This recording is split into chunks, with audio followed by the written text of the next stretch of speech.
Hello everyone, welcome back to my channel. आज हम बात करने वाले हैं कमर्शियल बैंक्स के बारे में। क्या होते हैं कमर्शियल बैंक्स, क्या इनके फंक्शंस हैं, कितने तरीके के होते हैं, ये सारी बातें हम करने वाले हैं। अगर आप भी चैनल पर न्यू हैं तो प्लीज़ वीडियो को लाइक करें, चैनल को सब्सक्राइब कर दीजिए। कमर्शियल बैंक अपने आप में एक ऐसा फाइनेंशियल इंस्टीट्यूशन है जहाँ पर हम पैसे डिपॉजिट करते हैं। हमारे पास जो भी एक्स्ट्रा सम होता है, जो भी एक्स्ट्रा मनी होती है, हम बैंक में डाल देते हैं उसको।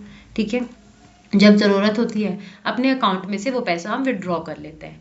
अगर कभी ऐसी सिचुएशन आ जाती है कि हमारे अकाउंट में जितना पैसा है हमें उससे ज़्यादा पैसे की ज़रूरत है, तो ऐसे टाइम पर हम बैंक से लोन भी डिमांड कर सकते हैं। हो सकता है कोई पर्सनल काम हो, आप घर खरीद रहे हो, आप गाड़ी खरीद रहे हो, आप कोई भी ऐसा काम कर रहे हैं जिसमें आपको एक्स्ट्रा मनी चाहिए, तो उसके लिए आप बैंक से लोन जो है बैंक से लोन ले सकते हैं। इनकी बैंकिंग इंस्टीट्यूशंस जो हैं, इनकी दो कैरेक्टरिस्टिक्स होती हैं, मेन दो कैरेक्टरिस्टिक्स होती है। एक होती है लेंडिंग और एक होती है बोरोइंग। ठीक है, जब भी हमें ज़रूरत पड़ती है पैसे, हम बैंक से जब भी लोन लेते हैं तो ये हमें क्या करता है, हमें मेन मनी करता है। और जब हम अपने अकाउंट में पैसा डिपॉजिट करके रखते रहते हैं तो वहाँ पर होता है बोरोइंग। ठीक है, जिस रेट पर हमें जो इंटरेस्ट रेट मिलता है, यानी ये जो आम जनता है, जो जनरल पब्लिक है, अपने अकाउंट में पैसा रखने के लिए जो हमें रेट मिलता है, जो हमें इंटरेस्ट मिलता है, उसको बोरोइंग रेट बोलते हैं। और जिस रेट पर बैंक हमें लोन देता है, जो इंटरेस्ट बैंक हमसे चार्ज करता है ना, पैसे देने के लिए, हमें लोन देने के लिए जो बदले में हमसे रेट जो है वो रेट ऑफ इंटरेस्ट जो चार्ज किया जाता है, उसको लेंडिंग रेट बोलते हैं। ठीक है, सॉरी फॉर दिस। तो आई होप यहाँ तक बात क्लियर हो रही होगी। कमर्शियल बैंक एक ऐसा इंस्टीट्यूशन है, ठीक है, जहाँ पर हम पैसे डिपॉजिट भी करते हैं, ज़रूरत के समय विड्रॉ भी कर सकते हैं, और जब हमें ज़रूरत हो तो आम जनता जो है बैंक से लोन्स भी ले सकती है। ठीक है, चलिए आगे बढ़ते हैं, प्राइमरी फंक्शंस पर आते हैं। पहले वो काम होता है इनका एक्सेप्ट डिपॉजिट, दैट इज कि जब भी आप पैसे डिपॉजिट करने जाओगे तो बैंक का प्राइमरी फंक्शन है आपसे पैसे लेना। देखो भाई, छाप तो नहीं रहा ना पैसे बैठ के, बैंक अकाउंट कोई भी प्रिंट नहीं कर रहा है करेंसी को। तो ये लोग क्या करते हैं, ये वही पैसा दर से उधर होता है जो आप में डिपॉजिट करके रखते हैं अपने अकाउंट में। तो एक्सेप्ट डिपॉजिट सबसे पहला फंक्शन है कि बैंक्स को क्या करना होता है, हमारा डिपॉजिट एक्सेप्ट करना होता है। हमें जब ज़रूरत है, ये हमें लोन्स देते हैं उस टाइम पर। बहुत सारी चीज़ें हैं यहाँ पे क्या होता है, हम कितनी बार हमें ओवरड्राफ्ट भी दिया जाता है। सपोज ये बेसिकली ना जो बड़े बिजनेसमैन होते हैं वो भी हैं, जैसे सपोज कि मेरे अकाउंट में 50 लाख रुपए पड़े हैं। ठीक है, मेरा पिछला रिकॉर्ड बहुत अच्छा है, मैं बहुत बड़े अमाउंट्स रखती हूँ अपने अकाउंट में, everything, I have a huge business और थिंग्स लाइक दैट।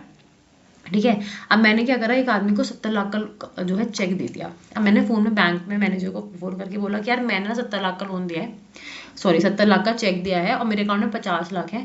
अभी तुम 70 लाख का लोन ये सॉरी 70 लाख का जो चेक है इसको तुम पास कर दो, 20 लाख रुपए मैं कल डिपॉजिट करा दूंगा अकाउंट में। This is overdraft.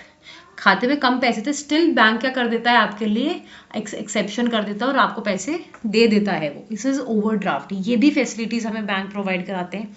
Credit cash, जो बेसिकली आपका क्रेडिट कार्ड का जो सिस्टम है, अब आपके खाते में पैसे हैं नहीं, आपने कर लिए, तो कैसे उसको वापस करोगे, क्या है फंक्शन है वो, कौन उसको हैंडल कर रहा है, ऑब्वियसली वो किस में जा रहा है, हमारे में बैंक का फंक्शन है वो। जब हमें ज़रूरत नहीं है तब भी हम पैसों से अपने जो भी काम है हम वो कर सकते हैं, और जब हमारे पास पैसे आएंगे या जो हमारी फिक्स्ड डेट है जिस पे हमें पैसे वापस करने हैं, हम उस दिन पैसे जो है वापस भी कर सकते हैं। ये एक ऑप्शन है, एक फंक्शन है, या एक तरीके से कर सकते हैं। ये एक आम जनता के लिए या जो कस्टमर्स है उनके लिए एक सुविधा है।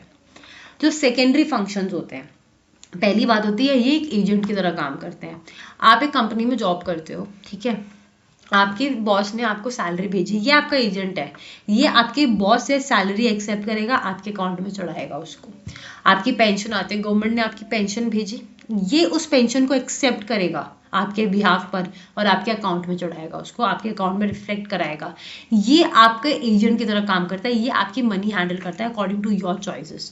ठीक है, जो ओवरड्राफ्ट फैसिलिटी है मैंने अभी बताई थी कि जब मेरे अकाउंट में 50 लाख है और मैंने उससे ज़्यादा का अगर चेक दे दिया है, तो अगर मैं इतने बड़े अकाउंट होल्डर हूँ बैंक में, या उसको भी दिखता है मैनेजर को भी, क्या इस आदमी के अकाउंट में यूजुअली इतने पैसे रहते हैं, बड़ा बिजनेस मैन कुछ, तो बैंक ये चीज़ अलाउ कर देता है।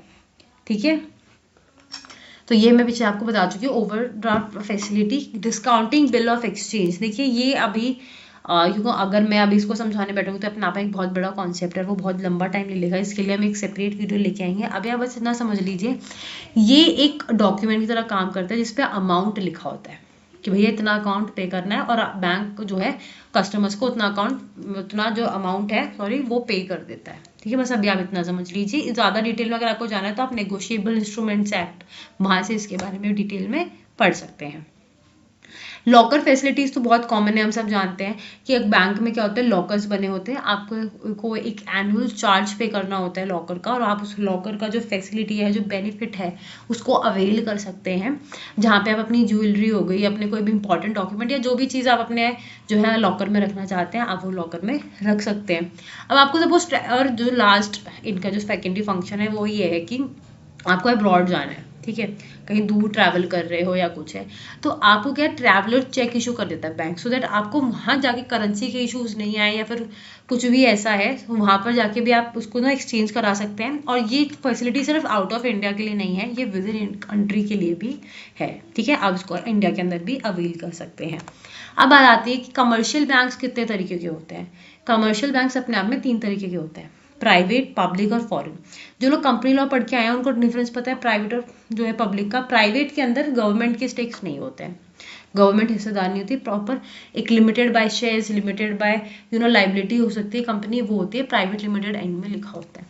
पब्लिक कंपनीज या पब्लिक बैंक्स वो होते हैं जिसके अंदर मिनिमम 51% का जो शेयर है वो सरकार होल्ड करती होगी। ठीक है, मेजॉरिटी में सरकारी होल्ड करेगी। फॉरेन बैंक जो कि अदर कंट्रीज के हैं बट उनकी ब्रांचेस हमारे यहाँ खुली हुई है। अब आइए थोड़ा सा डिटेल में देख लेते हैं।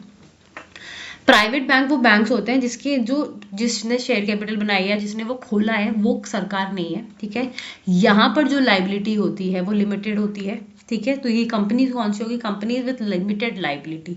HDFC बैंक है आपका, येस बैंक हो गया, देना बैंक हो गया, ICICI बैंक, ये सारे के सारे आपके प्राइवेट बैंक्स हैं। इसके बाद हमारे पब्लिक बैंक जिसके अंदर जो है नेशनलाइज्ड है, गवर्नमेंट जो है काफ़ी सिग्निफिकेंट स्टेक होल्डर है, मिनिमम 51% के जो शेयर्स हैं वो यहाँ पर सरकार के होते हैं। बैंक ऑफ बड़ौदा है, SBI हो गया, PNB कॉर्पोरेशन बैंक है आपका, ये सारे आपके पब्लिक बैंक्स हैं। ठीक है, यूनियन बैंक हो गया। फॉरेन बैंक्स वो हो गए जो कि अदर कंट्रीज के हैं बट हमारे यहाँ पे उनकी ब्रांचेस है। City bank, standard and chartered bank, ठीक है, Shanghai Hong Kong and Shanghai banking corporation है, अमेरिकन एक्सप्रेस बैंक है, ये सारे के सारे हमारे यहाँ पे आपको ब्रांचेस मिल जाएंगी। बट ये फॉरेन बैंक्स है, क्यों, क्योंकि ये इनका ओरिजिन बाहर का है, बस इनकी ब्रांचेस हमारे यहाँ पर जो है खुली हुई हैं। ये सब तो ठीक है, बैंक हमने समझ में आ गया। ठीक है भाई, बैंक तो एक ऐसा इंस्टीट्यूशन है, मान लिया हमने। कस्टमर कौन है, कस्टमर एक व्यक्ति है। ठीक है, अगर हम इसको नॉर्मल सेंस में देखें, कस्टमर एक ऐसा आदमी है जो कि कोई भी या तो सर्विस अवेल करता है या कोई चीज़ खरीदता है जिसके बदले में वो पैसे देता है। ठीक है, बैंकिंग लॉ में कौन होगा कस्टमर, कस्टमर एक ऐसा आदमी है जिसका बैंक में एक अकाउंट है, हो सकता है फिक्स डिपॉजिट हो, सेविंग्स हो, करंट हो, लोन हो, कुछ भी है, उसका एक रिलेशन है बैंक के साथ। ठीक है, अब आपने अकाउंट खुलवाया या आप चेक डिपॉजिट करके आओ, जैसे ही वो चीज़ एक्सेप्ट होगी बैंक में, चाहे वो अकाउंट ओपन करने के लिए है या वो कोई चेक है या कुछ भी है, वो जैसे ही वो चीज़ बैंक में एक्सेप्ट होती है, वहाँ पर आपका और बैंक का एक रिलेशन बन जाता है और आप बैंक के लिए कस्टमर बन जाते हैं। तो it is very important for you to have a bank account. Bank account होना मैंडेटरी है, तभी आप कस्टमर बन पाओगे। अगर आपके पास बैंक अकाउंट नहीं है तो आप कस्टमर नहीं बन सकते हो। आई होप आपको ये वीडियो सब अच्छी लगी हो, कॉन्सेप्ट क्लियर हुआ हो। अगर आप चैनल पे न्यू हो तो प्लीज़ सब्सक्राइब करना ना भूलें, वीडियो को लाइक ज़रूर करें। And thank you so much for watching. Next अगली वीडियो में मिलते हैं। Till then take care.